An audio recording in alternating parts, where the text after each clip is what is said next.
ایک آدمی سعودی عرب میں گیا، کچھ تو قانون توڑا، کیا کرتے؟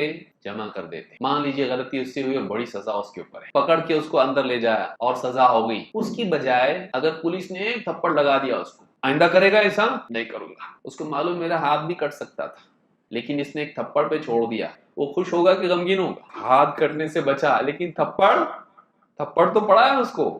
وہ تکلیف ہلکی ہو جاتی ہے جب بڑی تکلیف سامنے ہوتی ہے۔ اگر ایک آدمی سے گاڑی ٹکرائی، گرا، ایک گھٹنے میں چوٹ آئی، بس خراش آ گئی، لیکن گاڑی چلی گئی، اس کے اوپر سے بھی جا سکتی تھی۔ وہ سوچ کے لوگ بولتے ہیں بھائی صاحب بہت تقدیر اچھی ہے آپ کی، گاڑی آپ کے اوپر سے جاتے جاتی بچی، دیکھو ویسا گئی گاڑی، لگا گیا آپ کو؟ ارے کوئی بات نہیں بھائی لیکن جان تو بچی نہیں، بولتا آدمی۔ جب بڑی مصیبت سامنے ہوتی ہے، چھوٹی مصیبت ہلکی ہو جاتی ہے۔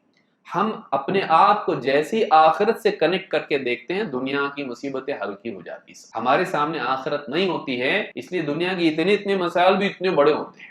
میرے پاس برگر ہے لیکن میرے پاس کولڈ ڈرنک نہیں ہے تو ٹینشن آتا لوگوں کو، یا میرے پاس کھانا ہے دال ہے لیکن اچار نہیں ہے تو ٹینشن آ جاتا اس کو۔